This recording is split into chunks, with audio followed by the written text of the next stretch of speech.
வணக்கம். Veranda ஐஏஎஸ்ஸின் current affairs வழிகாட்டியாக உங்கள் ஃபாத்திமா பாபு. இந்த வீடியோல வரப்போற 2026 டிஎன்பிஎஸ்சி குரூப் 1 எக்ஸாம்ல கண்டிப்பா கேட்கறதுக்கு சான்ஸ் இருக்கிற முக்கியமான ஒரு டாபிக்க ப்ரீவியஸ் இயர் கொஸ்டின் அனாலிசிஸோட பார்க்க போறோம். வாங்க பார்க்கலாம். மாணவர்களே, இந்த ஆண்டு டிஎன்பிஎஸ்சி குரூப் 1 தேர்விற்கு மிகவும் முக்கியமான கரண்ட் அஃபேர்ஸ் தலைப்புகளில் ஒன்று 16வது நிதி ஆணையம் ஆகும்.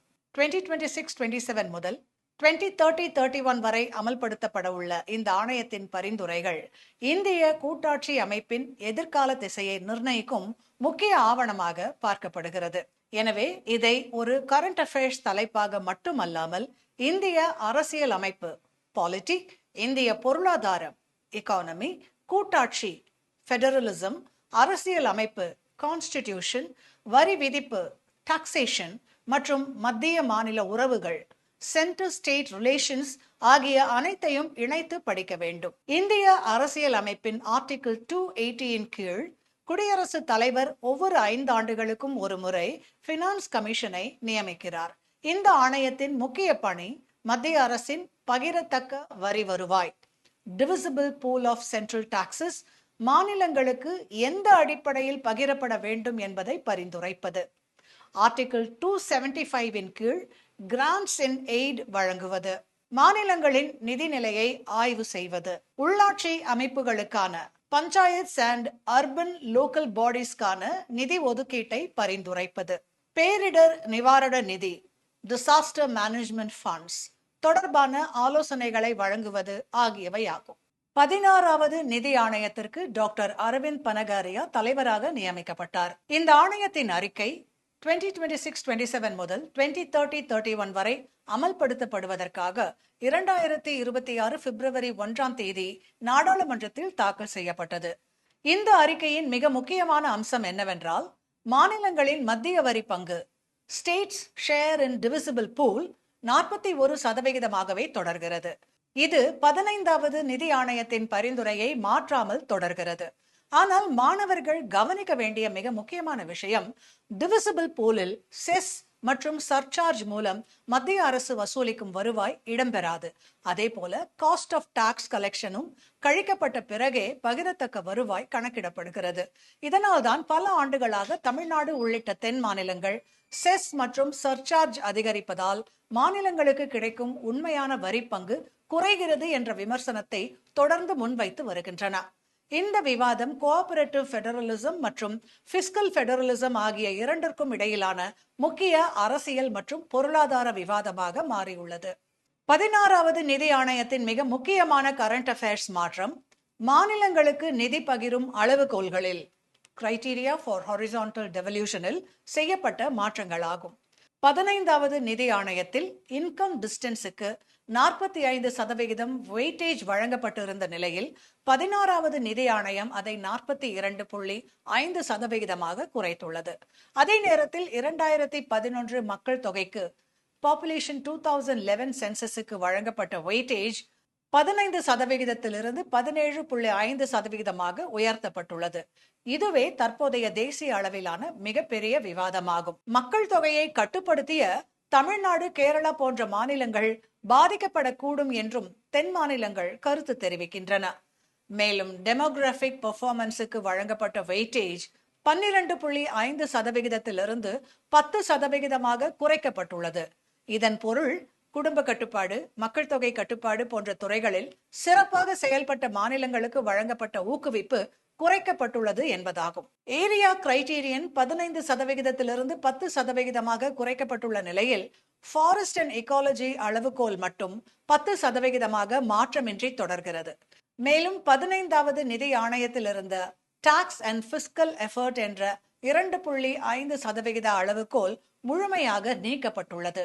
இதற்கு பதிலாக கான்ட்ரிபியூஷன் டு ஜிடிபி என்ற புதிய அளவுகோல் 10% வெயிட்டேஜுடன் முதன்முறையாக அறிமுகப்படுத்தப்பட்டுள்ளது. அதாவது தேசிய பொருளாதார வளர்ச்சிக்கு அதிக பங்களிப்பு செய்யும் மாநிலங்களின் உற்பத்தி திறனும் இனி முக்கிய அளவுகோலாக கருதப்படும். இதனால் தமிழ்நாடு, மகாராஷ்டிரா, கர்நாடகா, குஜராத் போன்ற உயர்ந்த ஜிடிபி உருவாக்கும் மாநிலங்களுக்கு இது ஒரு முக்கியமான சாதக அம்சமாக பார்க்கப்படுகிறது. 16வது நிதி ஆணையத்தின் பரிந்துரைகள் வெறும் வரி பகிர்வில் மட்டுமே முடிவடைவதில்லை. ரெவென்யூ டெபிசிட் கிராண்ட்ஸை படிப்படியாக குறைத்து மாநிலங்கள் தங்களது சொந்த வருவாயை ஓன் டாக்ஸ் ரெவென்யூவை அதிகரிக்க வேண்டும் என்று பரிந்துரைக்கப்பட்டுள்ளது. Fiscal discipline, public debt management, FRBM சட்டத்தை பின்பற்றுதல், மாநிலங்களின் நிதி பொறுப்புணர்வு ஆகியவற்றுக்கு அதிக முக்கியத்துவம் வழங்கப்பட்டுள்ளது. மேலும் உள்ளாட்சி அமைப்புகளுக்கு வழங்கப்படும் நிதி செயல்திறன், பெர்ஃபார்மன்ஸ் பேஸ்ட் கிராண்ட்ஸ், வெளிப்படைத்தன்மை, டிரான்ஸ்பேரன்சி, ஆடிட், சேவை தரம் ஆகியவற்றின் அடிப்படையில் வழங்கப்பட வேண்டும் என பரிந்துரைக்கப்பட்டுள்ளது. Climate change, flood, drought, cyclone போன்ற பேரிடர்களை கருத்தில் கொண்டு SDRF மற்றும் NDRF நிதி அமைப்புகளை வலுப்படுத்த வேண்டும் என்றும், சென்ட்ரலி ஸ்பான்சர்ட் ஸ்கீம்ஸுக்கு சன்செட் கிளாஸ் கொண்டு வர வேண்டும் என்றும், செயல்படாத ஸ்டேட் பப்ளிக் செக்டார் அண்டர்டேக்கிங்ஸை PSUஸை மறுசீரமைக்க அல்லது மூட வேண்டும் என்றும் பரிந்துரைக்கப்பட்டுள்ளது. தமிழ்நாடு, கேரளா போன்ற மாநிலங்கள் கல்வி, சுகாதாரம், குடும்ப நலத்திட்டங்கள், பெண்கள் கல்வி, மக்கள் தொகை கட்டுப்பாடு, மனிதவள மேம்பாடு போன்ற துறைகளில் சிறப்பாக செயல்பட்டு நாட்டிற்கு முன்னுதாரணமாக திகழ்கின்றன. ஆனால் 2011 மக்கள் தொகைக்கு அதிக வெயிட்டேஜ் வழங்கப்படுவதால் மக்கள் தொகை அதிகமான மாநிலங்களுக்கு அதிக நிதி செல்லும் சூழ்நிலை உருவாகும் என்ற கவலை தென் மாநிலங்களில் உள்ளது.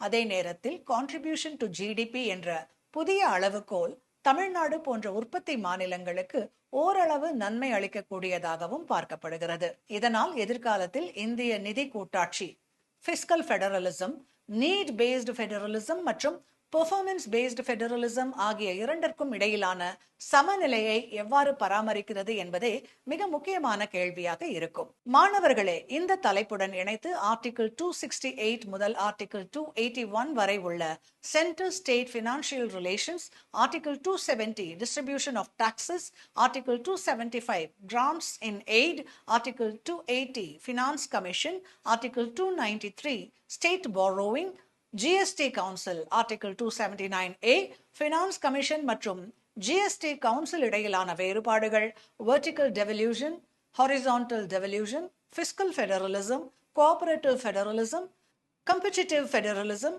Revenue deficit, fiscal deficit, public debt, divisible pool, cess surcharge, tax devolution, grants and aid ஆகிய அனைத்து கருத்துகளையும் ஒரே தொகுப்பாக படிக்க வேண்டும்.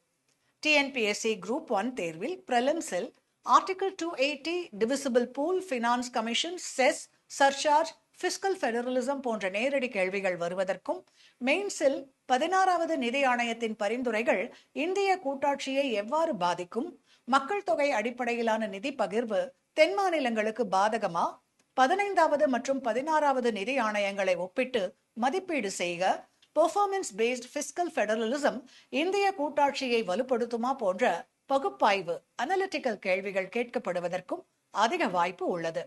எனவே இந்த தலைப்பை வெறும் கரண்ட் அஃபேர்ஸாக அல்லாமல் பாலிட்டி, எக்கானமி மற்றும் ஃபெடரலிசம் ஆகிய மூன்றையும் இணைக்கும் ஒருங்கிணைந்த தலைப்பாக படித்தால் மட்டுமே குரூப் 1 பிரிலிம்ஸ், மெயின்ஸ் மற்றும் இன்டர்வியூ ஆகிய மூன்றிலும் முழுமையான மதிப்பெண்களை பெற முடியும்.